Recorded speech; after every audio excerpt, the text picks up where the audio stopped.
Di depan semua tamu, kado yang kuberikan dilempar ke wajahku, dan suamiku hanya tersenyum. Saat itu aku tahu, waktuku untuk diam sudah berakhir. Assalamualaikum warahmatullahi wabarakatuh. Sahabat Santi Store yang dirahmati Allah, di balik setiap kisah, pasti ada hikmah yang tersembunyi. Pelajaran yang bisa mengubah arah hidup kita. Kisah kali ini akan membuat hati bergetar, mata terbuka, dan jiwa terinspirasi. Sebelum kita mulai, yuk kuatkan silaturahim ini dengan menekan tombol like, subscribe untuk selalu mendapat kisah penuh hikmah berikutnya, dan share video ini agar manfaatnya tersebar luas, menjadi amal jariah bagi kita semua. Siap menyelami lautan hikmah? Mari kita mulai. Pagi itu, sinar matahari menembus tirai tipis kamar besar yang terasa dingin dan sepi. Di atas meja rias, masih ada sisa bedak yang menempel di cermin, seolah menjadi saksi diam atas air mata yang semalam belum sempat kering.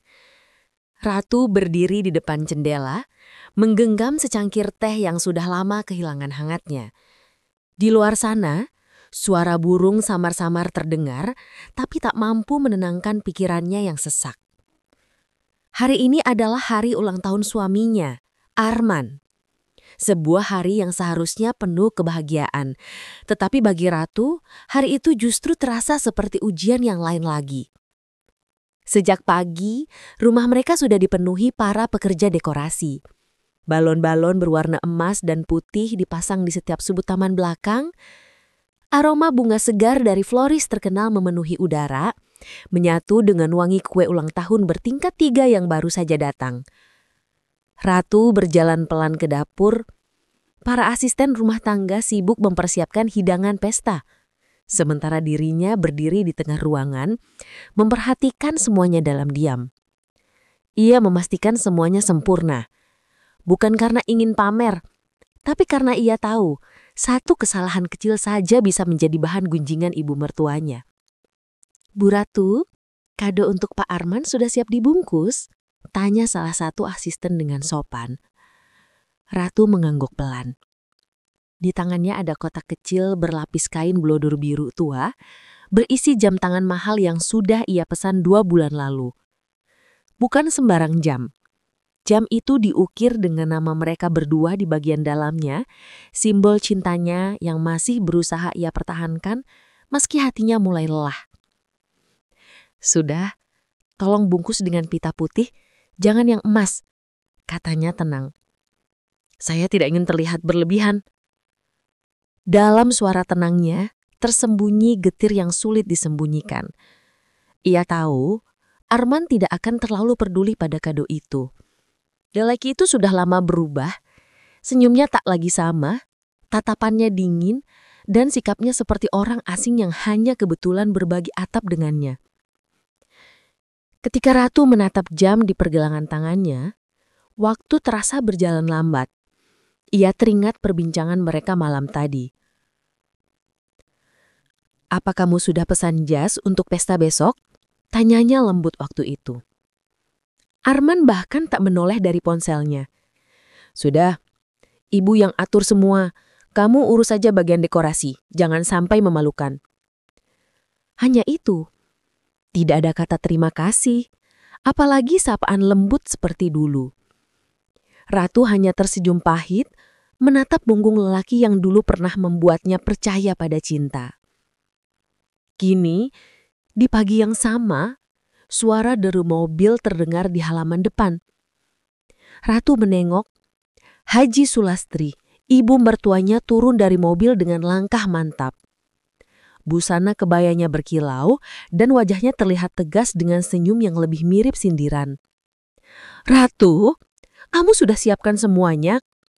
Suara ibu mertuanya tajam tanpa sapaan hangat. "Sudah, Bu. Tinggal menunggu tamu datang sore nanti." "Bagus. Aku harap tidak seperti tahun lalu. Waktu itu karpetnya kotor.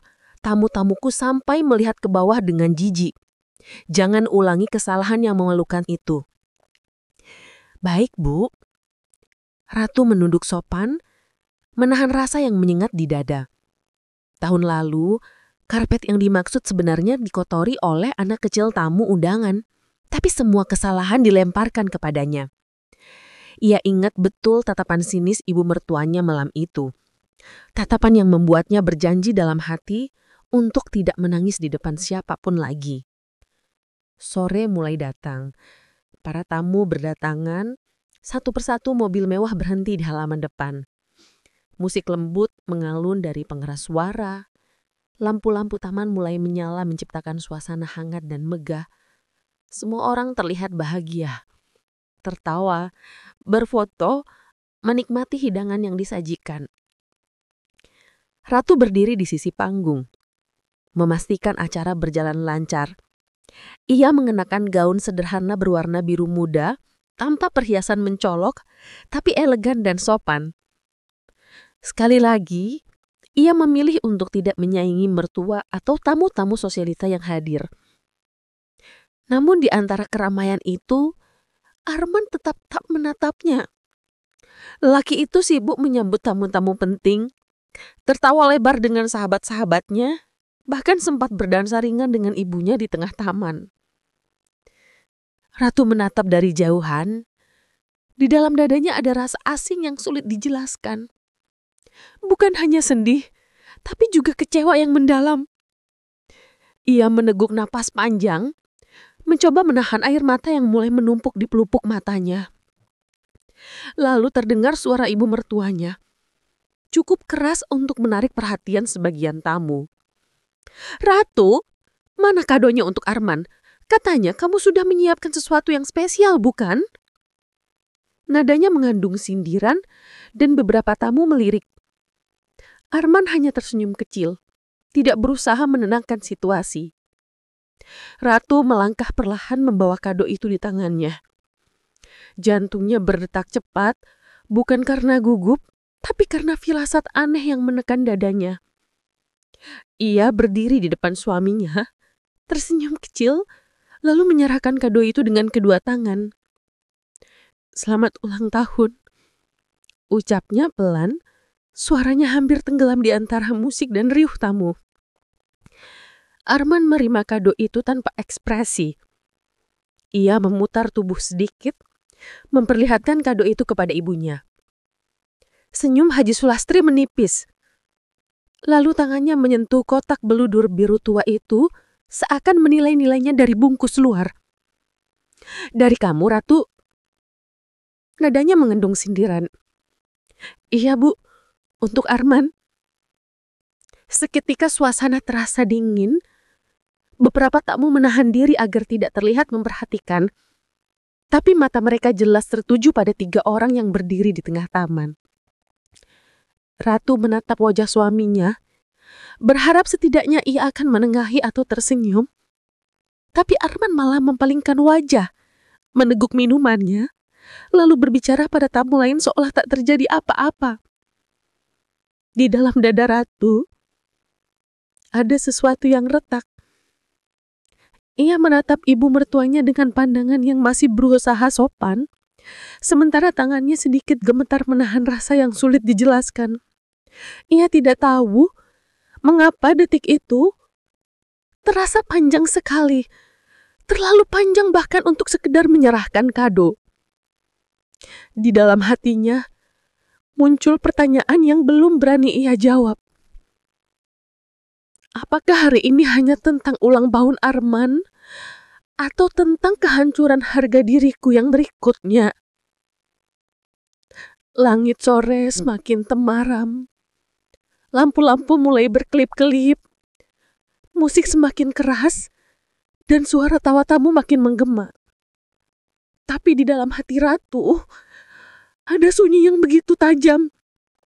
Ia tidak tahu malam itu akan menjadi awal dari babak paling kelam dalam hidupnya. Pagi setelah pesta ulang tahun itu, rumah terasa seperti medan perang yang baru saja usai. Tidak ada ledakan, tidak ada teriakan, tapi udara di dalam rumah dipenuhi sisa-sisa ketegangan yang tidak kasat mata. Suara sendok bertemu piring dari dapur terdengar pelan, tapi setiap dentingnya membuat dada Ratu terasa sesak. Ia duduk di meja makan dengan wajah tenang meski matanya sembab. Semalaman ia tak bisa tidur. Bukan karena tangis, melainkan karena pikirannya terus berputar, menelusuri kembali setiap detik di pesta tadi malam. Dari senyum palsu para tamu, hingga tatapan dingin suaminya yang seolah menikmati saat ia dipermalukan. Arman turun dari tangga dengan pakaian kerja rapi. Wangi parfum mahalnya memenuhi ruangan. Ia menatap Ratu sekilas tanpa senyum. "Kamu kenapa mukanya begitu? Jangan buat suasana pagi jadi aneh," katanya datar sambil menuang kopi. Ratu menatapnya, berusaha menelan amarah yang sudah menumpuk. "Aku cuma capek. Pesta semalam melelahkan."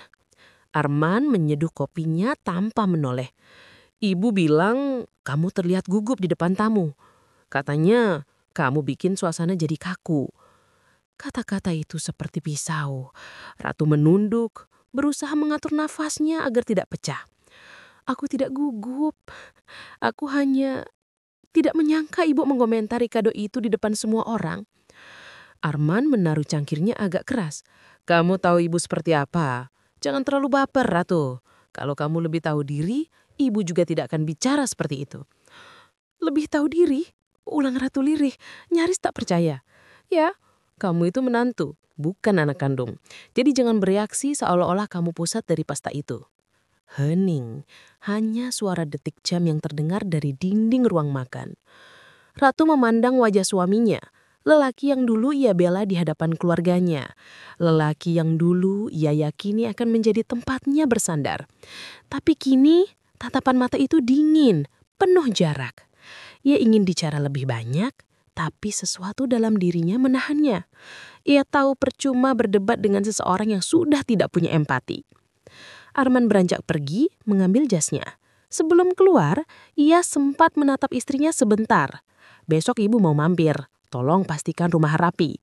Jangan bikin beliau kesal lagi." Pintu tertutup, keheningan kembali menyelimuti. Ratu menarik napas panjang, mencoba menenangkan diri. Tapi semakin ia berusaha tenang, semakin kuat rasa sakit itu menghantam. Bukan hanya karena ucapan suaminya, tapi karena kenyataan bahwa ia sudah tidak dianggap apa-apa lagi di rumah yang seharusnya menjadi tempatnya merasa aman. Siang itu, Maya datang. Teman lamanya itu sudah seperti saudara sendiri. Satu-satunya yang tahu betapa rumit kehidupan rumah tangga Ratu sebenarnya. Maya menatap wajah sahabatnya dengan khawatir. "Ratu, wajahmu pucat sekali. Kamu sakit?" Ratu menggeleng, tersenyum tipis. "Tidak, aku cuma lelah." Maya duduk di hadapannya menatap tajam. "Jangan bohong. Aku lihat video pesta semalam. Ada yang upload di Instagram. Kamu tahu apa yang kulihat? Ibu mertuamu menghina kamu di depan semua orang. Dan suamimu, dia malah tertawa." Ratu memejamkan mata. "Aku tahu." "Dan kamu masih diam." Suara Maya meninggi sedikit. "Ratu, kamu harus sadar. Mereka memperlakukan kamu seperti orang tak berarti. Kalau kamu terus begini, mereka akan terus menginjakmu." "Aku tidak ingin mempermalukan keluargaku sendiri, Maya. Aku tidak mau menciptakan drama di depan umum." "Ratu, kamu bukan sedang menciptakan drama. Kamu sedang mempertahankan harga dirimu. Diam itu bukan bentuk sabar. Kalau yang kamu lakukan adalah membiarkan mereka menghancurkanmu pelan-pelan." Ucapan itu menembus pertahanan Ratu yang selama ini rapuh. Ia terdiam lama, mencoba menahan air mata. Dalam diamnya, ada pergulatan antara logika dan rasa. Ia tahu Maya benar, tapi bagian dari dirinya masih berharap. Berharap suaminya akan berubah, berharap mertuanya akan melihat ketulusannya suatu hari nanti. Namun harapan itu semakin kabur. Beberapa hari kemudian, Hajah Sulastri datang.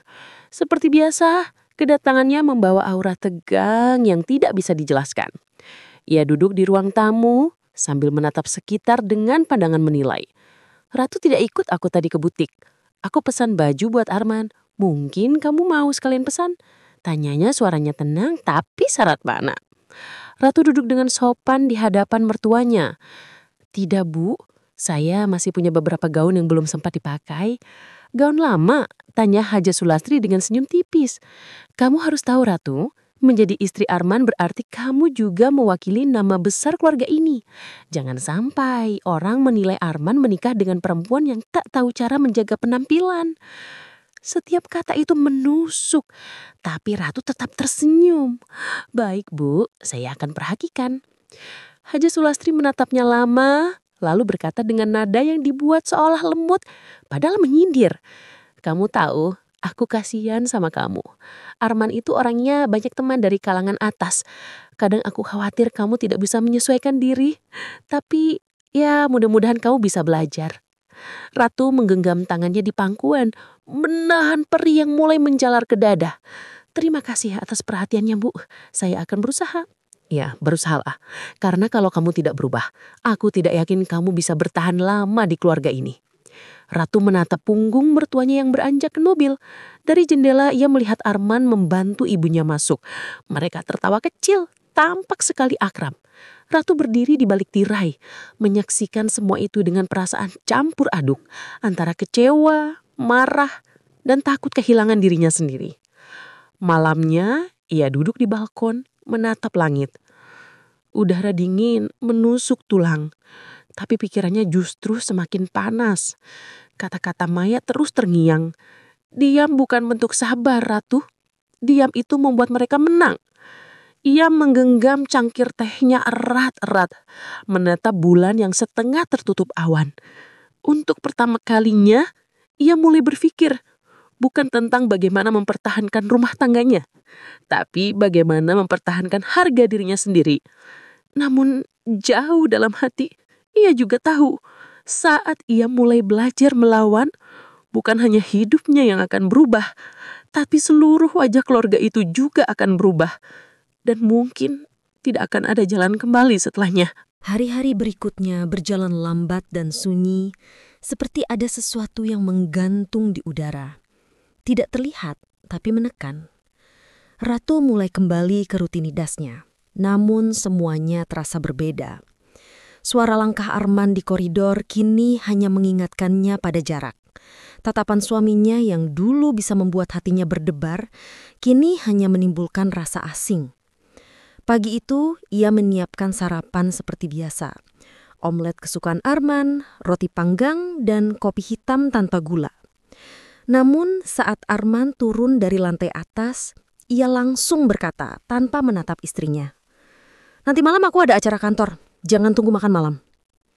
Ratu berhenti mengaduk kopi. Acara kantor lagi? Baru 2 malam yang lalu kamu pulang larut. Arman hanya menjawab datar. Namanya juga kerja, kalau kamu tidak bisa mengerti, jangan protes. Bukan soal aku tidak mengerti, ucap Ratu pelan, menahan diri agar suaranya tak bergetar. Aku cuma khawatir atau curiga. Kamu mulai terdengar seperti ibu-ibu yang tidak punya kesibukan lain selain mengawasi suaminya. Ratu menatapnya tanpa berkata apa-apa. Ia tahu, percuma membela diri. Lelaki itu sudah menutup semua ruang untuk berbicara. Saat Arman meninggalkan rumah, Ratu berdiri di teras cukup lama, memperhatikan mobil yang perlahan menjauh. Entah mengapa hatinya gelisah. Ia bukan lagi hanya merasa sedih, tapi ada sesuatu di dalam dirinya yang mulai berubah. Siang itu, ia memutuskan untuk menengok butik kecilnya di pusat kota, tempat yang dulu ia bangun sebelum menikah.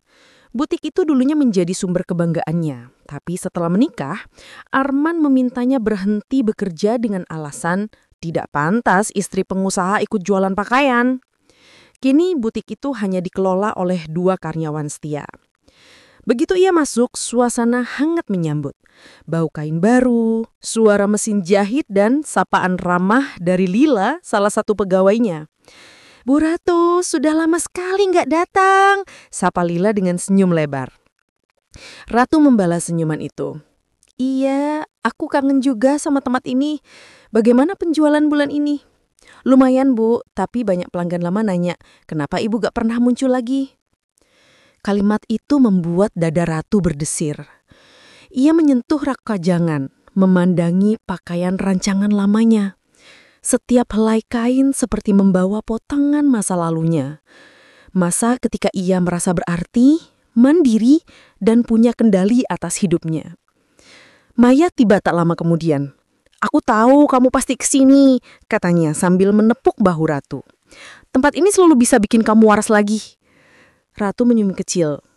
"Iya, di sini aku merasa seperti diriku sendiri." Maya menatapnya serius. "Aku dengar dari orang Arman lagi sering keluar malam sama beberapa kolega wanitanya. Kamu tahu?" Ratu terdiam. Hatinya mencelos, tapi wajahnya tetap tenang. "Aku sudah dengar juga, tapi aku belum mau berasumsi." "Ratu, kamu terlalu percaya sama orang yang jelas-jelas tidak peduli. Dia bahkan tidak membelamu waktu kamu dihina di depan semua orang.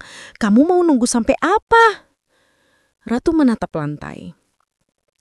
"Aku tidak tahu, Maya. Mungkin aku masih berharap ada alasan di balik sikapnya. Aku hanya butuh waktu untuk melihat semuanya dengan kepala dingin." Maya menarik nafas panjang. "Baik, tapi tolong jangan terlalu lama diam. Kadang diam itu membuat orang lain mengira kamu lemah." Mereka berbicara lama di butik itu. Dari percakapan itu perlahan muncul tekad baru di dalam hati Ratu. Ia tidak bisa terus begini. Ia harus tahu apa yang sebenarnya terjadi di balik semua perubahan sikap suaminya dan keluarga itu. Sore hari ketika Ratu pulang ke rumah, suasana begitu sepi. Arman belum pulang. Ia membuka ponsel dan melihat pesan dari seorang nomor tak dikenal. "Bu Ratu, maaf saya mengganggu. Saya tadi lihat Pak Arman makan malam di restoran bersama seorang perempuan. Sepertinya bukan rekan kerja. Saya tidak bermaksud ikut campur, tapi saya merasa ibu berhak tahu." Ratu terdiam lama. Tangannya gemetar, matanya berkaca-kaca. Tapi ia tidak langsung panik. Ia hanya menutup ponsel perlahan, menatap kosong keluar jendela. Ia tidak tahu siapa yang mengirim pesan itu. Tapi firasatnya mengatakan bahwa kali ini rasa khawatirnya bukan tanpa alasan. Malamnya, Arman pulang lewat tengah malam. Wangi parfum asing menempel di jasnya. Ia langsung masuk kamar mandi tanpa bicara sepatah kata pun. Saat keluar, Ratu duduk di tepi tempat tidur sambil menatapnya. "Kamu lembur di restoran ya?" tanyanya tenang. Arman menatapnya tajam. "Kamu mulai menginterogasi sekarang? Aku cuma bertanya, dan aku tidak berkewajiban menjawab pertanyaan yang nadanya seperti tuduhan." Ia berjalan menuju lemari, mengambil pakaian ganti. "Jangan mulai drama lagi, Ratu. Aku sudah lelah." Ratu menatap punggung suaminya lama sekali. Ada sesuatu yang menekan dadanya, antara sedih dan marah, tapi juga kesadaran baru yang menakutkan. Ia sadar orang yang dulu ia cintai mungkin bukan lagi orang yang sama. Ketika lampu kamar dimatikan dan Arman berbaring membelakanginya, Ratu tetap terjaga. Ia menatap langit-langit mengingat pesan yang ia terima tadi siang. Dalam diam, air mata akhirnya jatuh juga. Tapi kali ini berbeda. Bukan karena patah hati semata, tapi karena ia tahu mulai malam ini dirinya tidak boleh lagi hanya diam. Ia harus tahu kebenaran dan untuk itu ia harus siap menghadapi apapun yang akan ia temukan nanti. Hujan turun sejak sore, membasahi kaca jendela rumah yang kini terasa semakin dingin. Ratu duduk di ruang kerja kecilnya, menatap layar ponsel yang memunculkan nama Arman di atas layar. Suaminya mengirim pesan singkat, "Jangan tunggu aku makan malam. Ada rapat dadatan di luar kota." Namun, sesuatu terasa janggal. Ia hafal gaya bahasa Arman, dan pesan itu terlalu kaku, seperti diketik bukan oleh tangannya sendiri. Ia memandangi pesan itu lama, lalu matanya beralih pada notifikasi email yang belum dibuka. Tanpa sengaja, ia melihat salinan laporan keuangan kantor Arman yang biasanya otomatis tersinkron ke akunnya. Hal yang dulu mereka atur bersama ketika hubungan mereka masih hangat dan penuh kepercayaan. Ada transfer dalam jumlah besar ke nama yang tak dikenalnya. Ratu menatap layar itu dengan dahi berkerut. Nomor rekening pribadi, bukan perusahaan. Siapa dia? Gumamnya pelan, suaranya nyaris tak terdengar di tengah suara hujan. Tangannya bergetar ketika ia mulai mencari tahu lebih dalam. Ia membuka histori pesan lama di laptop Arman yang pernah tertinggal login di ruang kerja mereka. Di sana, ia menemukan percakapan samar, pesan yang seolah membahas bisnis, tapi dengan nada yang terlalu akrab untuk sekedar rekan kerja. Terima kasih sudah bantuin malam itu, aku nggak tahu harus gimana tanpa kamu. Tenang aja, semua akan lancar. Yang penting, kamu jaga rahasia kita. Ratu menahan napas. Setiap kata terasa seperti paku yang menusuk dadanya satu persatu. Ia membaca ulang pesan itu berkali-kali, berharap matanya salah. Tapi tidak, semua tertulis jelas di sana. Kepalanya terasa berat. Ia menutup laptop pelan, lalu memejamkan mata. Dalam pikirannya, muncul potongan gambar-gambar kecil yang selama ini ia abaikan. Parfum asing di jas Arman, senyum aneh di wajah ibu mertua, percakapan yang berhenti tiba-tiba saat ia datang. Semuanya kini membentuk pola yang jelas. Ada sesuatu yang disembunyikan darinya. Teleponnya berdering. Nama Maya muncul di layar. Ratu, aku tahu kamu pasti belum tidur. Kamu kelihatan kacau di butik tadi siang. Ratu menghela napas. Aku nemu sesuatu, Mai. Pesan-pesan aneh di laptop Arman. Ada transfer uang ke seseorang yang aku nggak kenal. Maya terdiam sejenak lalu berkata, itu bukan hal kecil, Rat. Kamu harus hati-hati.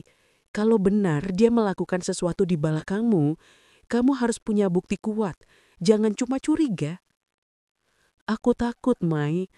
Aku takut kebenarannya lebih menyakitkan dari yang aku bayangkan. Takut boleh, tapi jangan bodoh. Kamu harus lindungi dirimu dan harga dirimu. Kalau kamu cuma diam, mereka pikir kamu gak akan pernah melawan. Kata-kata itu menggema di kepala Ratu lama setelah telepon ditutup. Ia berdiri, menatap cermin di ruang tamu. Wajahnya tampak lelah, tapi di balik sorot matanya yang sendu, ada sesuatu yang berbeda. Keteguhan. Untuk pertama kalinya, ia sadar bahwa cinta yang ia pertahankan dengan kesetiaan tidak bisa lagi berdiri sendirian. Ia harus bertindak bukan untuk membalas, tapi untuk mempertahankan kehormatannya yang perlahan direnggut. Keesokan paginya, ia mulai bergerak diam-diam. Ia meminta bantuan Maya untuk memasang aplikasi pelacak di ponsel cadangan Arman, bukan dengan niat melanggar privasi, tapi karena hatinya butuh kebenaran. Ia juga mulai memeriksa arsip lama, mengumpulkan segala hal yang mencurigakan. Hari demi hari, potongan kecil mulai menyatu seperti kepingan puzzle. Ia menemukan foto di media sosial kantor Arman, acara rapat bisnis yang disebut suaminya. Namun di sana, ia terlihat berdiri terlalu dekat dengan seorang perempuan muda. Wajah perempuan itu samar, tapi senyumnya menyeratkan sesuatu yang lebih dari sekedar kolega. Ratu menatap foto itu lama sekali, lalu menyimpannya di dalam folder khusus yang ia beri nama Bukti. Dalam diam, hatinya bergetar antara marah dan hancur. Tapi di balik semua itu, ada bara kecil yang mulai tumbuh, bara untuk bertahan, untuk melawan, dan untuk tidak lagi dibungkam oleh kebohongan. Sore itu, ia duduk di teras bersama Maya. Hujan sudah berhenti, menyisakan aroma tanah basah yang menusuk hidung. Kamu yakin mau terusin ini? Tanya Maya.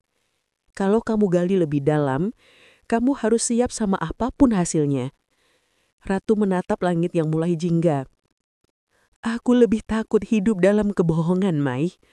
Aku harus tahu kebenarannya, walaupun pahit. Maya mengangguk pelan. Baik, tapi ingat, jangan tunjukkan kalau kamu curiga. Biarkan mereka merasa aman. Kadang, kebenaran paling jelas muncul saat seseorang terlalu yakin kamu gak tahu apa-apa. Ratu menatap jauh ke depan, seolah sedang membaca masa depan yang belum terungkap. Pikirannya kini penuh rencana. Ia akan diam, tapi bukan pasrah. Ia akan mengamati, menunggu waktu yang tepat untuk membuka semuanya. Malam itu, ia menerima pesan singkat dari nomor tak dikenal lagi. "Besok malam pesta ulang tahun perusahaan Arman kan? Hati-hati Bu, akan ada sesuatu yang terjadi di sana." Jantung Ratu berdegup kencang. Ia membaca pesan itu berulang-ulang, merasa ngeri sekaligus penasaran. Apa maksud dari sesuatu yang akan terjadi? Dan siapa orang yang mengirimkan semua pesan misterius itu? Ratu menatap keluar jendela. Angin malam berhembus lembut, membawa hawa dingin yang menusuk tulang. Ia tahu satu hal pasti. Malam esok tidak akan berjalan seperti biasanya. Sesuatu besar sedang menunggu untuk terbuka. Lampu kristal di aula hotel berkilauan, memantulkan cahaya keemasan ke setiap sudut ruangan yang penuh dengan tamu berbusana mewah. Musik lembut dari band akustik mengalun pelan, menciptakan suasana yang tampak sempurna, tapi hanya di permukaan. Di balik senyum yang dipaksakan dan tawa basa-basi, ada ketegangan yang menggantung di udara. Nyaris bisa dirasakan. Ratu melangkah perlahan ke dalam aula dengan gaun biru tua yang membalut tubuhnya anggun. Rambutnya disanggul rapi dan riasan lembut di wajahnya menutupi segala letih yang ia rasakan. Dari luar, ia tampak seperti wanita beruntung yang datang ke pesta ulang tahun suaminya yang sukses. Tapi di dalam dadanya ada sesuatu yang berdenyut pelan. Campuran antara waspada dan perasaan buruk yang tak bisa dijelaskan. "Bu Ratu, cantik sekali malam ini," ujar salah satu tamu perempuan, seorang istri rekan bisnis Arman. Ratu tersenyum tipis. "Terima kasih. Semoga malam ini berjalan lancar ya." Ia berkata dengan sopan, namun matanya sempat melilik ke arah panggung utama. Arman berdiri di sana, mengenakan jas abu-abu gelap yang membuatnya tampak karismatik di mata orang lain. Ia tengah berbincang akrab dengan ibunya, Hajah Sulastri, yang malam itu tampil mencolok dengan kebaya merah terang dan kalung berlian yang tampak sengaja dipamerkan. Mereka berdua tampak sangat harmonis, seolah tak pernah ada pertengkaran, seolah dunia mereka sempurna. Tapi bagi Ratu, pemandangan itu seperti pisau tumpul yang perlahan mengiris perasaannya. Ia tahu, di balik senyum manis ibu mertua itu, ada sesuatu yang lebih berbahaya dari sekedar kebencian. Musik berhenti, lampu diredupkan sedikit. Ratu naik ke podium dan mulai berbicara dengan suara tenang namun penuh percaya diri. "Terima kasih untuk semua yang sudah datang malam ini. Malam ini bukan hanya tentang saya, tapi juga tentang keluarga yang selalu mendukung saya sampai di titik ini." Semua tepuk tangan. Ratu ikut tersenyum, mencoba tampak bahagia di hadapan ratusan tamu yang memandang mereka. Tapi ketika Arman melanjutkan, kalimatnya mulai terasa seperti sindiran halus yang menohok hati. "Dan tentu saja, terima kasih untuk ibu saya, Hajah Sulastri, yang telah menjadi sumber kekuatan saya dan selalu menuntun saya agar tidak mudah goyah oleh orang-orang yang ingin menunggangi kesuksesan saya." Beberapa tamu tertawa kecil, mengira itu lelucon ringan, tapi Ratu tahu kalimat itu ditujukan padanya. Ia menatap Arman, yang justru menatap balik dengan senyum datar, dingin, tanpa sedikit pun rasa bersalah. Ibu mertua menepuk tangan pelan sambil tertawa, lalu menambahkan, "Benar itu nak, sekarang banyak perempuan yang pandai menampilkan diri manis di luar, tapi aslinya hanya Tuhan yang tahu." Tamu-tamu di sekitar meja depan saling pandang dan tertawa sopan. Ratu merasakan tenggorokannya kering. Ia masih duduk tegak, masih berusaha menjaga harga diri. Tapi jari-jarinya yang mengepal di pangkuan menunjukkan betapa keras ia menahan diri. Ia menatap meja di hadapannya, di mana kado-kado dari para tamu tersusun rapi. Di antara kotak berbungkus emas dan perak itu, ada satu bingkisan sederhana yang ia siapkan sendiri untuk ibu mertua. Kotak kecil berisi selendang sutra dari kota kelahirannya, sesuatu yang ia pilih dengan hati, bukan dengan harga. Ia teringat bagaimana semalam ia membungkusnya sendiri, berharap itu bisa sedikit meluluhkan hati ibu mertua yang selama ini dingin. Kapi melihat tatapan penuh kebanggaan di wajah ibu mertua malam ini, entah kenapa dadanya justru terasa sesak.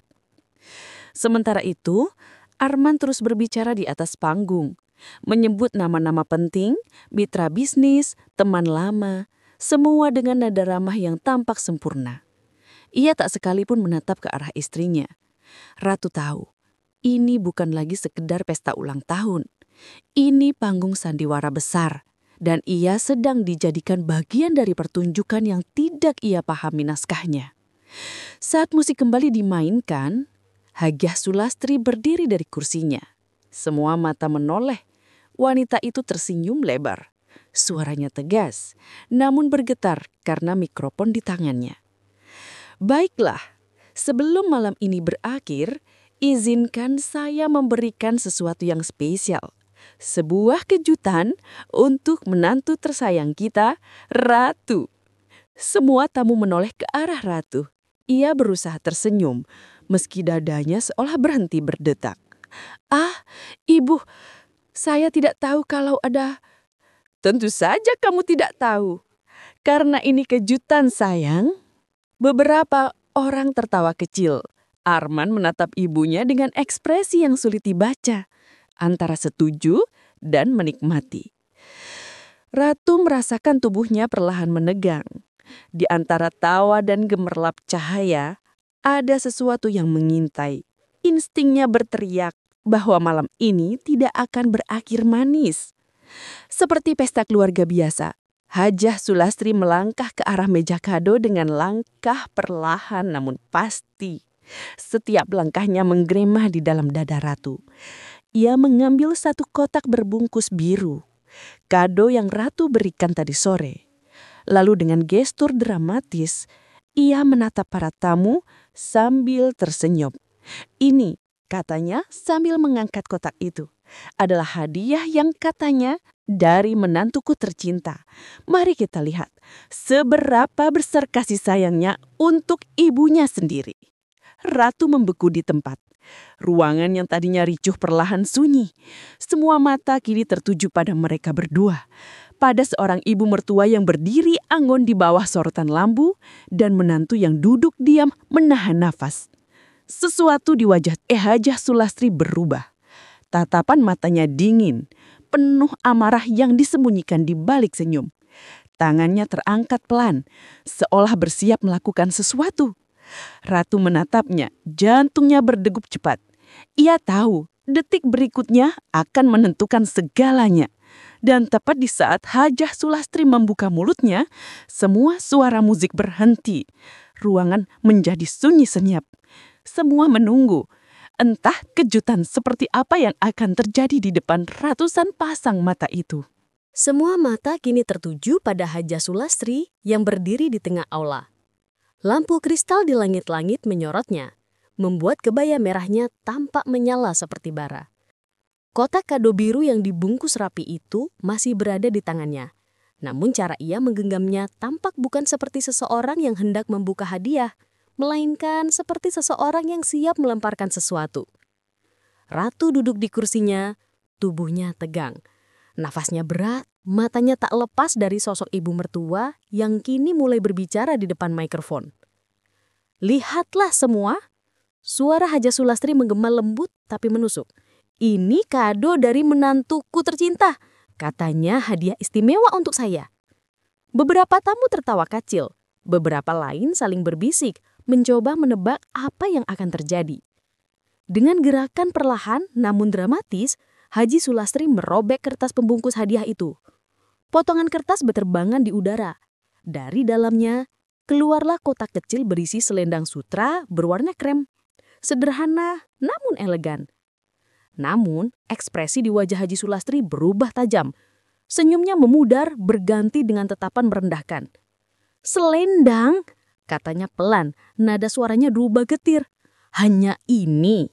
Untuk seorang ibu mertua yang sudah membesarkan anak yang kau nikmati hasilnya?" Beberapa orang di dekat panggung mulai bergumam tak nyaman. Arman yang duduk di sisi podium tampak diam. Ia memandangi ibunya, lalu menatap Ratu sekilas, tanpa ekspresi. Seolah sedang menikmati pertunjukan yang telah ia tahu akhir ceritanya. Haji Sulastri melanjutkan, "Kau tahu Ratu, perempuan sepertimu pandai bersandiwara. Dari luar tampak manis, penuh sopan santun. Tapi saya tahu siapa kamu. Kamu cuma perempuan yang beruntung menikah dengan anak saya." Ratu merasakan wadahnya panas. Jantungnya berdetak kencang, telinganya berdenging. Tapi ia tidak bergerak, tidak bicara. Hanya duduk, menatap ke depan, mencoba menahan air mata yang mulai berkumpul di pelupuk mata. "Selendang ini," lanjut Haji Sulastri dengan nada mengejek, "kau pikir bisa menutupi aib dan ketidaktahuanmu tentang adat keluarga ini? Haha, perempuan dari keluarga mana yang memberi hadiah sederhana ini di pesta sebesar ini?" Lalu tiba-tiba, plak! Kotak itu melayang ke udara dan menghantam wajah Ratu dengan keras. Suara tamparan benda ke kulit terdengar jelas, diikuti helaan nafas kaget dari seluruh ruangan. Semua terdiam, musik berhenti, beberapa tamu perempuan menutup mulutnya terkejut. Seorang pria di barisan belakang memegang ponselnya tinggi-tinggi merekam momen itu. Suara kamera ponsel mulai berdenting, kilatan flash muncul dari berbagai sudut. Ratu membeku, kotak hadiah itu jatuh ke lantai, selindang sutra di dalamnya terbuka, terinjak oleh salah satu tamu yang tak sengaja mundur karena kaget. Dunia terasa melambat, suara tamu yang berbisik, suara kikikan kecil, bahkan deru pendingin ruangan terdengar seperti gema yang jauh. Ia menatap ke depan, tapi pandangannya kabur. Ada rasa terbagar di pipinya, bukan hanya karena lemparan itu, tapi karena penghinaan yang menelanjanginya di depan seratusan orang. Ratu menunduk perlahan, tangannya ingin menggampes selendang itu. Namun sebelum ia sempat menyentuh, suara kikikan kecil terdengar dari sisi kanan ruangan. "Kasihan sekali ya, katanya istri sukses," bisik seorang tampung perempuan yang tak berusaha menutupi suaranya. Dan di atas panggung, Arman hanya berdiri, tersenyum tipis. Senyum itu bukan simpati. Itu senyum seseorang yang merasa puas melihat orang lain jatuh ke tanah. Senyum itu membekukan darah Ratu. Ia mendongak menatap suaminya lama. Dalam tatapan itu ada ribuan pertanyaan yang tak terungkap. "Kenapa? Apa salahku? Kenapa kau diam saja?" Armad hanya menyentuh dagunya, menatap ibunya dengan ekspresi tenang. Lalu ia menatap Ratu kembali dan berkata datar, "Sudahlah, jangan buat malu lebih jauh. Ibu cuma berbicara jujur." Kata-kata itu menampar lebih keras dari hadiah yang baru saja dilemparkan. Ratu menaik nafas dalam-dalam, menahan sesuatu di jadanya yang nyaris meledak. Matanya mulai basah, tapi bukan karena lemah. Itu air mata yang terbentuk dari kemarahan yang dalam, dari luka yang baru saja disayat di hadapan semua orang. Suara temu-temu semakin ramai. Beberapa mencoba menenangkan situasi dengan tepuk tangan cangkung, mencoba memecah ketegangan. Tapi semua tahu, pesta itu sudah berubah menjadi arena penghinaan terbuka. Ratu perlahan berdiri. Gerakannya tenang, tapi tatapan matanya berubah. Tidak lagi bingung, tidak lagi takut. Hanya dingin seperti seseorang yang baru saja menghilangi rasa peduli pada siapapun di sekitarnya. Ia tidak bicara, tidak membalas, tidak menjerit. Ia hanya memandangi ibu mertuanya yang masih berdiri dengan dagu terangkat, lalu mengalirkan pandangan ke Arman, suaminya. Orang yang harusnya melindunginya, tapi justru menikmati kehancurannya. Ratu menarik nafas dalam-dalam, lalu mengembuskannya perlahan. Suara nafas itu terdengar jelas di tengah ruangan yang masih hening. Ia mendegakkan bahunya, menatap ke sekeliling, memastikan semua orang melihatnya berdiri tegak, bukan jatuh. Dalam hatinya ia tahu, malam ini bukan akhir, tapi awal. Rasa malu yang membakar kini berubah menjadi bara kecil yang perlahan tumbuh di dalam dadanya. Bara yang suatu hari akan menjadi api besar. Dan ketika mata Arman dan Ratu bertemu untuk terakhir kalinya malam itu, senyum sinis di bibir Arman berubah menjadi sesuatu yang menakutkan. Karena di mata Ratu kini ada sesuatu yang baru, yaitu kekuatan. Ia tidak perlu menjerit untuk membalas. Diamnya malam itu adalah peringatan sebelum badai sesungguhnya datang. Hujan turun malam itu. Tipis, seperti membasuh sisa-sisa pesta yang telah meninggalkan luka mendalam di hati Ratu.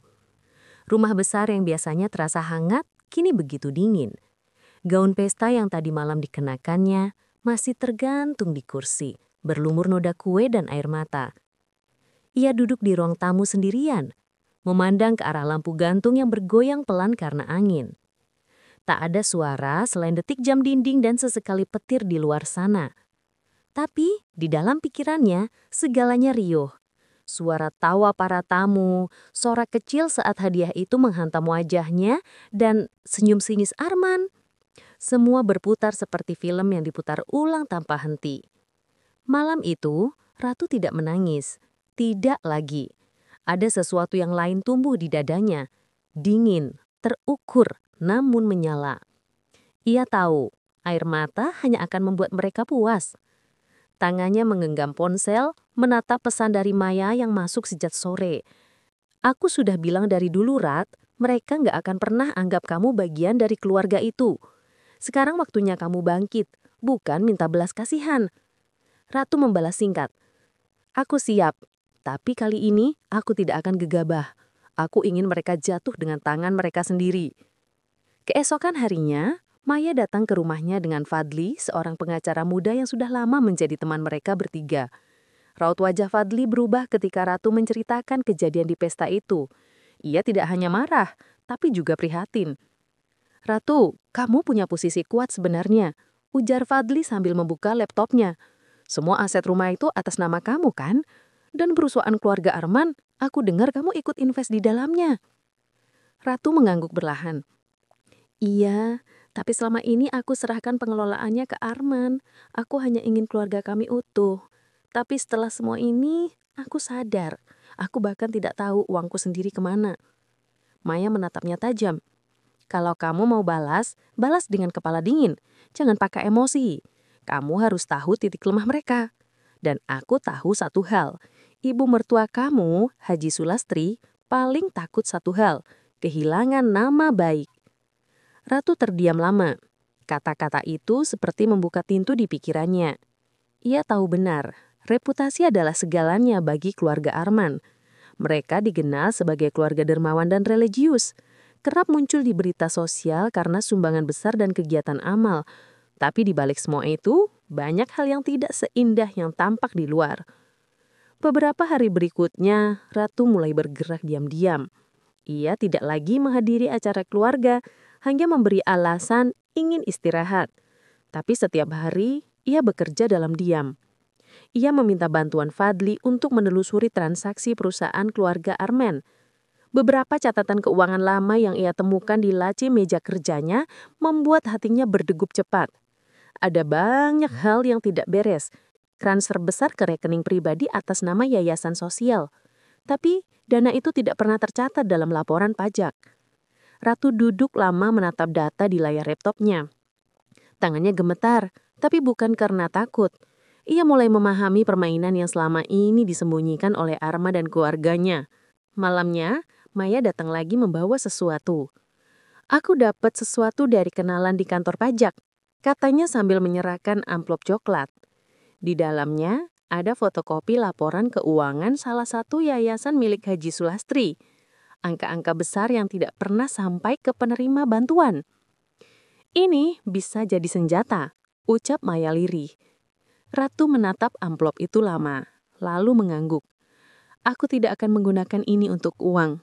Aku akan menggunakan ini untuk membuka topeng mereka." Hari demi hari, Ratu mulai menyusun jaring strateginya. Ia memetakan siapa saja yang bisa jadi sekutu. Beberapa teman lama Arman yang dulu sempat dijauhi karena urusan bisnis kotor. Dan satu wartawan senior yang pernah menulis tentang kiprah sosial keluarga Arman. Ia tahu satu langkah salah bisa membuatnya hancur. Tapi untuk pertama kalinya dalam hidupnya, Ratu tidak takut. Luka yang dulu membunuhnya kini berubah menjadi kekuatan. Sampai suatu sore, saat ia menelusuri dokumen lama di ruang kerja Arman, ia menemukan sebuah flash disk kecil di dalam laci terkunci. Saat dibuka, ada puluhan file foto dan rekaman video yang tidak seharusnya ada. Bukti transaksi, percakapan rahasia, hingga dokumentasi pertemuan gelak antara Arman dengan seorang penjabat daerah. Ratu menatap layar komputer itu dengan nafas tertahan. Semua potongan puzzle yang selama ini berantakan kini mulai menyatu. Senyum tipis muncul di wajahnya. Tapi kali ini bukan senyum lemah seperti dulu. Ada ketegasan di baliknya. Ia menutup laptop pelan, lalu memandangi bayangan dirinya di layar hitam. "Baiklah, Kalian sudah memilih bermain kotor. Sekarang aku akan main lebih bersih, tapi lebih mematikan. Dan di saat itu pula, ponselnya bergetar. Sebuah pesan masuk dari nomor tak dikenal. Hati-hati, mereka mulai curiga. Jangan lengah, Ratu. Jantungnya berdedak cepat. Siapa pengirim pesan itu? Ia menatap layar, merasakan campuran antara takut dan waspada. Tapi dalam hatinya, satu hal sudah pasti. Permainan baru saja dimulai. Pagi itu udara terasa berat. Langit mendung, tapi bukan mendung biasa. Seolah ikut menahan rahasia besar yang sebentar lagi akan terungkap.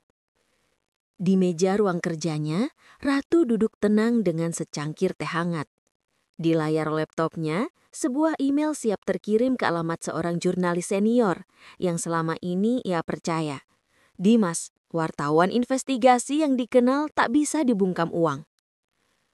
Jari-jarinya berhenti tepat di atas tombol send. Napasnya dalam, matanya menatap layar lama. Aku sudah tidak bisa mundur, gumamnya pelan. Kalau aku diam, mereka akan terus menjatuhkan orang lain seperti aku. Lalu, dengan satu klik, email itu meluncur, membawa seluruh bukti ke tangan media nasional. Di dalam email itu, ada laporan keuangan Yayasan Sosial Haji Sulastri, foto-foto pertemuan rahasia Arman dengan pejabat daerah, hingga rekaman suara yang menunjukkan transaksi ilegal antara keluarga Arman dan pihak luar. Semua dikirim dengan format yang rapi, anonim, tanpa jejak yang bisa menelusuri dirinya. Beberapa hari berikutnya, badai mulai datang. Berita pertama muncul di layar televisi.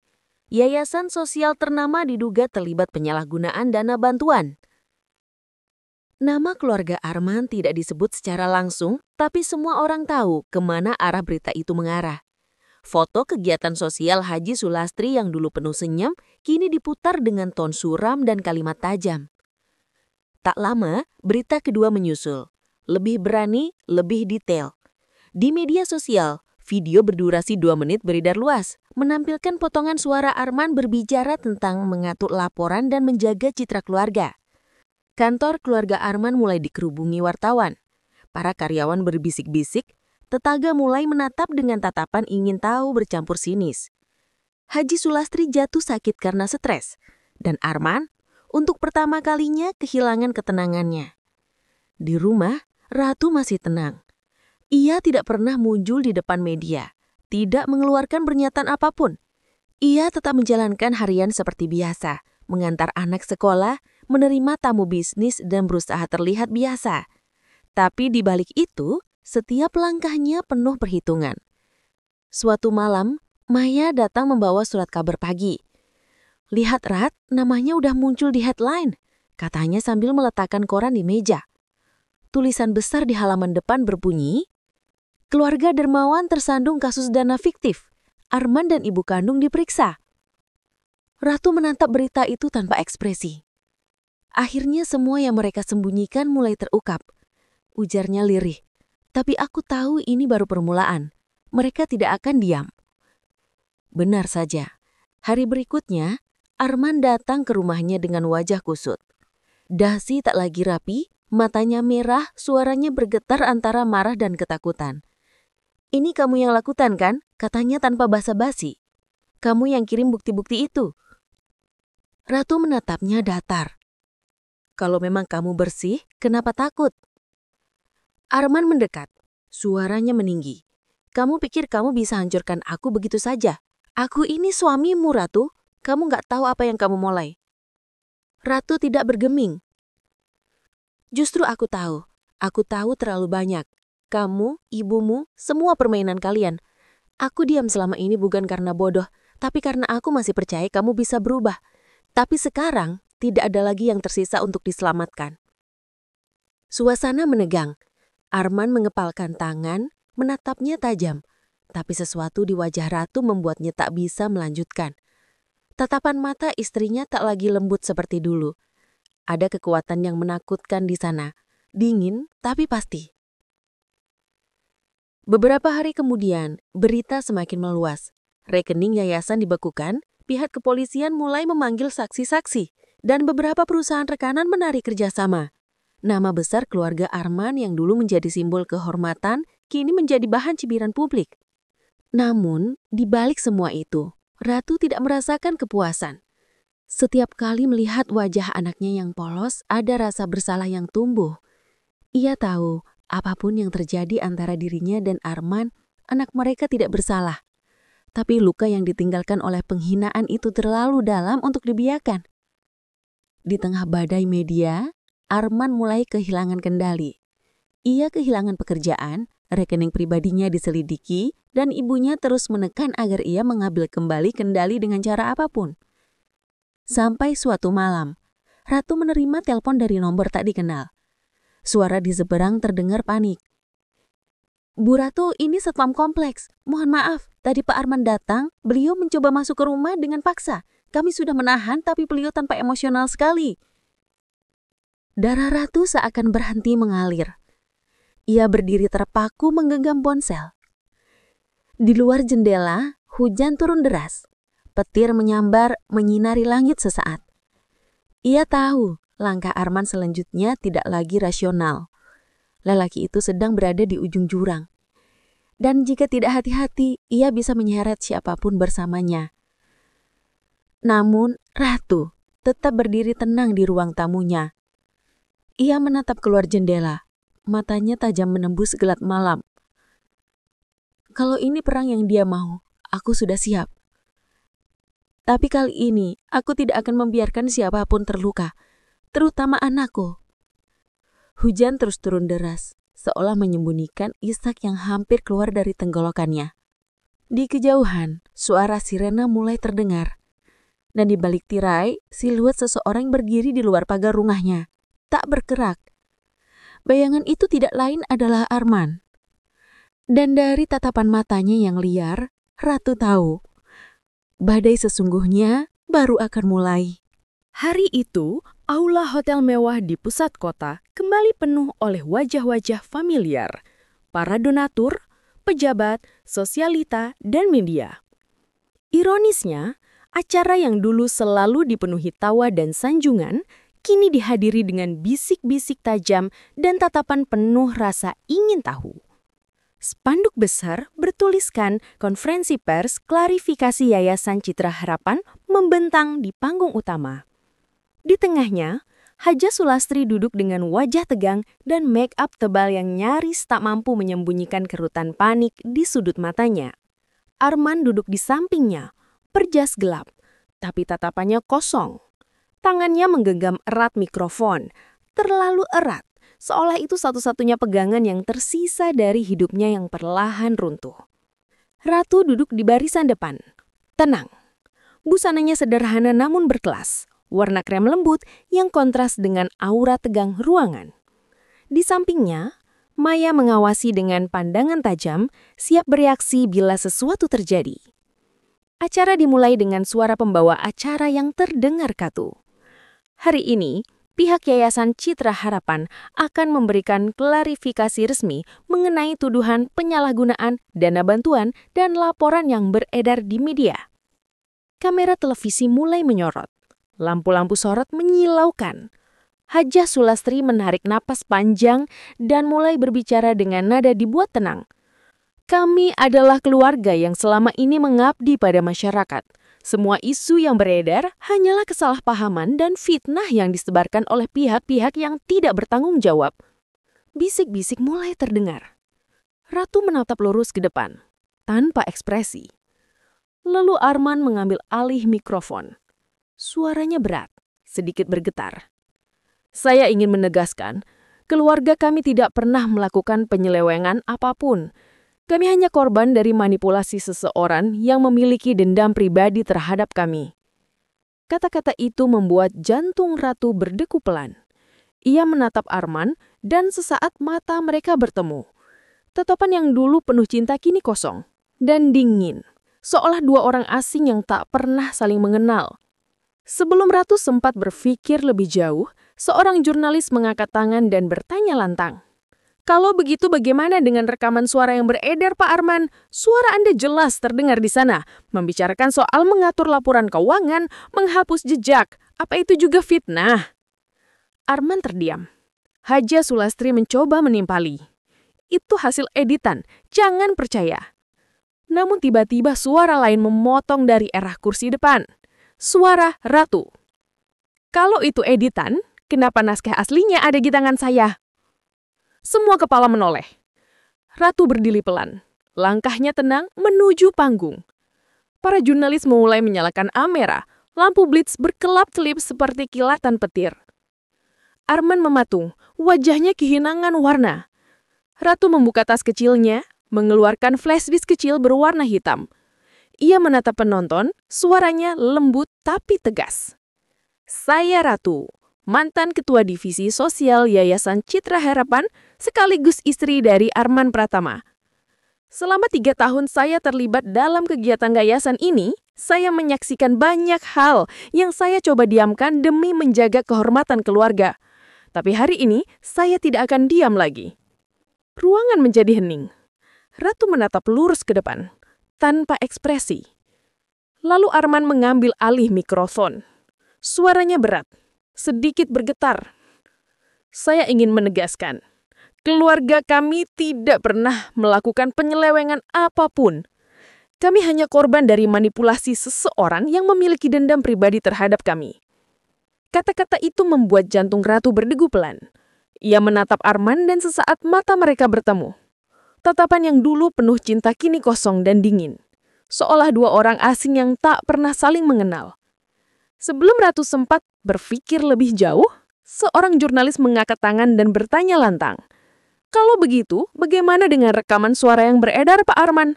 Suara Anda jelas terdengar di sana, membicarakan soal mengatur laporan keuangan, menghapus jejak. Apa itu juga fitnah? Arman terdiam. Haja Sulastri mencoba menimpali. Itu hasil editan, jangan percaya. Namun tiba-tiba suara lain memotong dari arah kursi depan. Suara Ratu. Kalau itu editan, kenapa naskah aslinya ada di tangan saya? Semua kepala menoleh. Ratu berdiri pelan, langkahnya tenang menuju panggung. Para jurnalis mulai menyalakan kamera. Lampu blitz berkelap-kelip seperti kilatan petir. Arman membatung, wajahnya kehilangan warna. Ratu membuka tas kecilnya, mengeluarkan flashdisk kecil berwarna hitam. Ia menatap penonton, suaranya lembut tapi tegas. Saya Ratu, mantan Ketua Divisi Sosial Yayasan Citra Harapan, sekaligus istri dari Arman Pratama. Selama 3 tahun, saya terlibat dalam kegiatan yayasan ini. Saya menyaksikan banyak hal yang saya coba diamkan demi menjaga kehormatan keluarga. Tapi hari ini saya tidak akan diam lagi. Ruangan menjadi hening. Ratu melanjutkan. Dalam flashdisk ini ada salinan lengkap laporan keuangan termasuk transaksi penyaluran dana fiktif ke rekening pribadi atas nama Arman dan Haji Sulastri. Ada juga bukti transfer dari pihak kontraktor yang disamarkan sebagai donatur. Semua data ini sudah saya serahkan ke penyidik dan media. Tapi hari ini saya akan tunjukkan sebagian agar semua tahu. Kebenaran tidak bisa terus ditutup. Seketika layar besar di belakang panggung menyala, menampilkan graf transfer dana, tanda tangan digital, hingga rekaman suara. Ruangan riuh. Beberapa tamu berdiri, sebagian berteriak, sebagian menutup mulut terkejut. Arman berdiri, dengan wajah pucat. Ratu, kamu mau apa sebenarnya? Kamu mau hancurkan aku di depan semua orang? Ratu menatapnya datar. Saya tidak menghancurkanmu, Arman. Kamu yang menghancurkan dirimu sendiri saat memilih berpura-pura suci sambil membiarkan orang lain menanggung malu. Haja Sulastri berteriak histeris. Perempuan tak tahu diri. Kalau bukan karena keluarga ini, kamu bukan siapa-siapa. Kami angkat derajatmu dan ini balasanmu.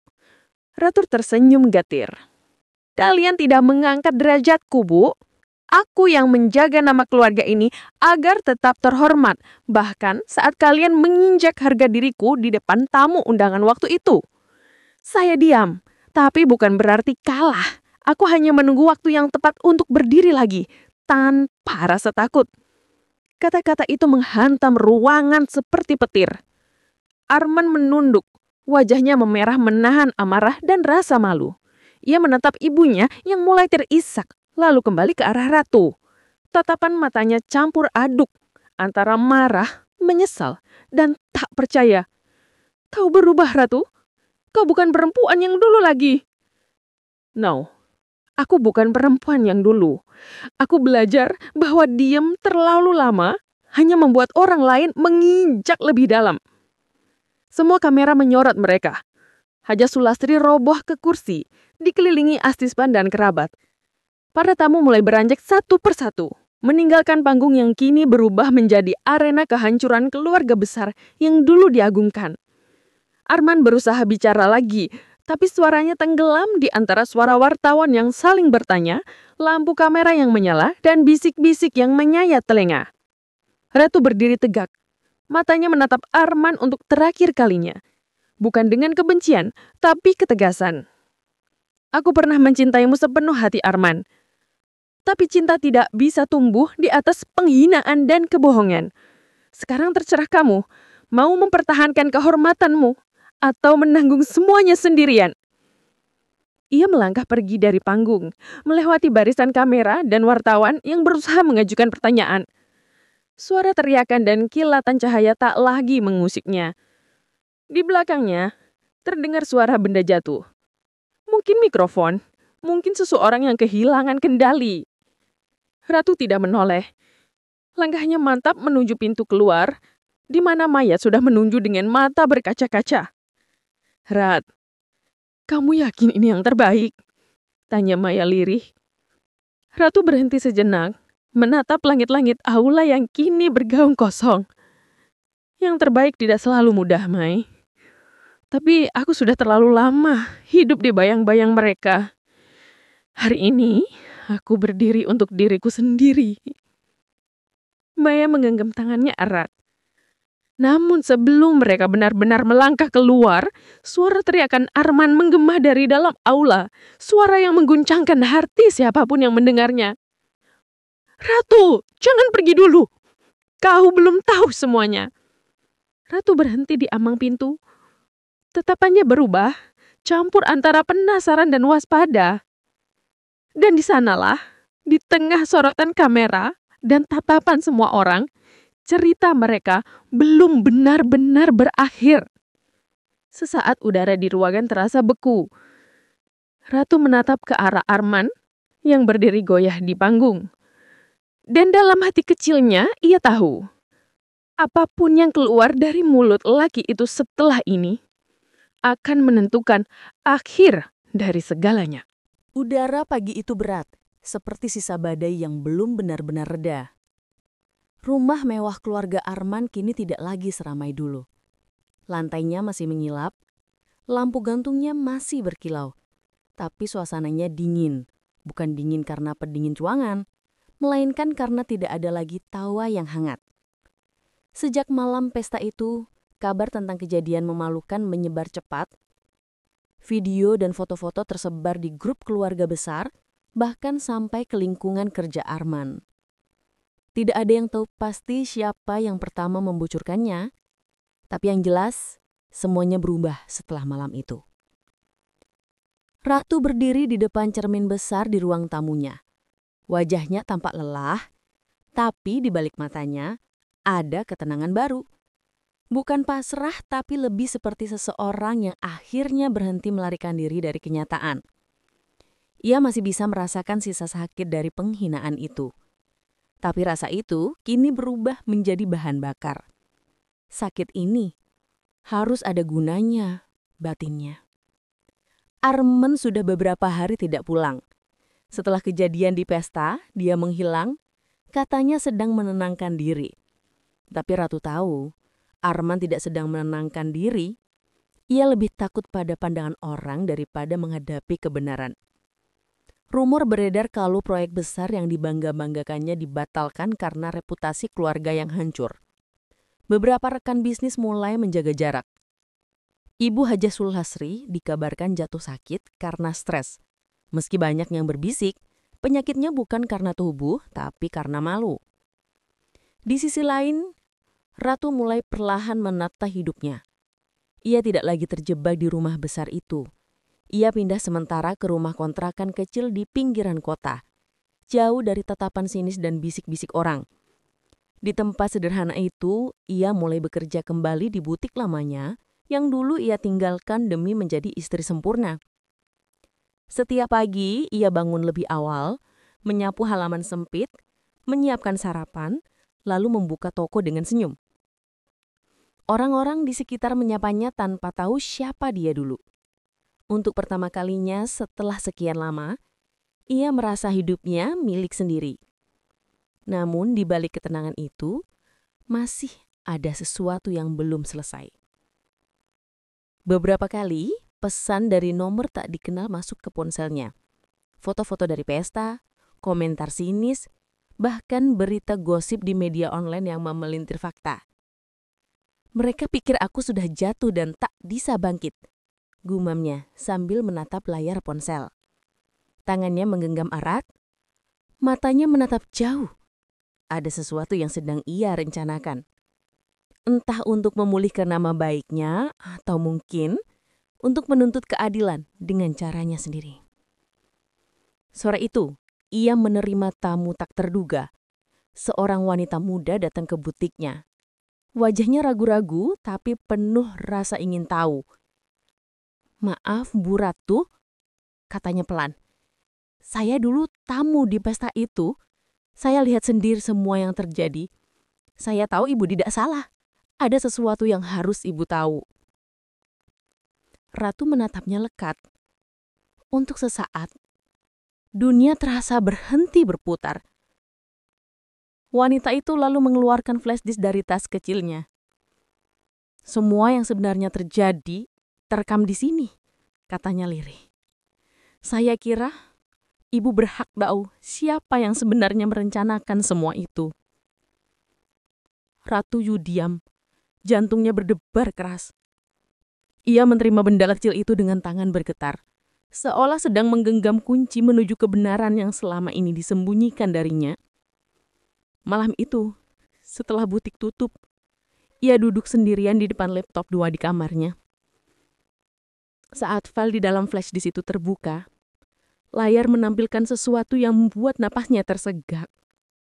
Suara, rekaman wajah-wajah yang selama ini ia percaya. Berbicara tentang dirinya, menyiapkan rencana untuk mempermalukannya di depan semua orang.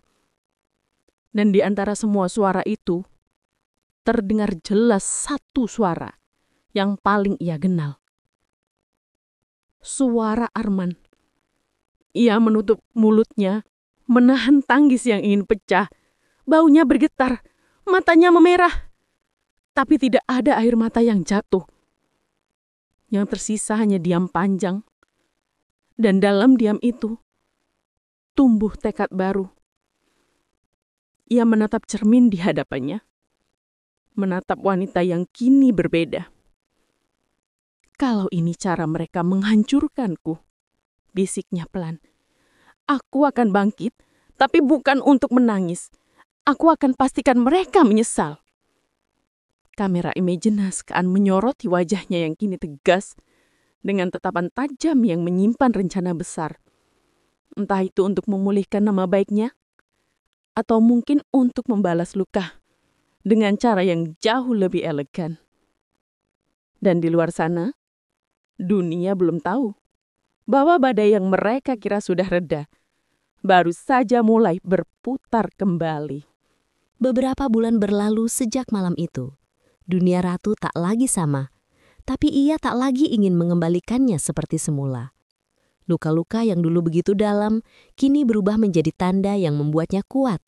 Ia belajar bahwa tidak semua kejatuhan harus ditangisi. Ada yang memang ditakdirkan untuk membuka mata. Rekaman dari flash disk itu akhirnya menjadi titik balik.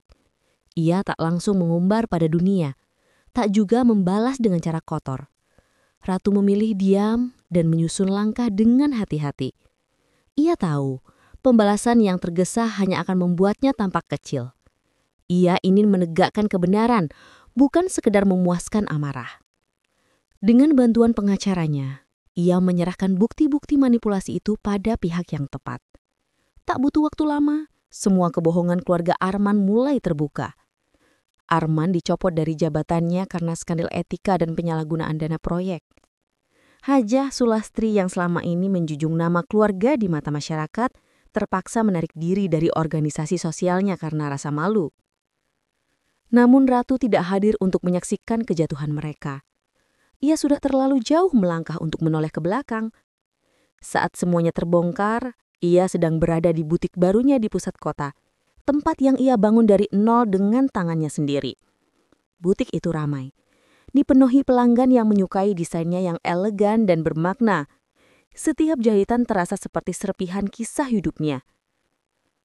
Suatu sore, saat matahari mendebus jendela kaca dan membiaskan cahaya keemasan, seorang wartawan muda datang untuk mewawancarainya.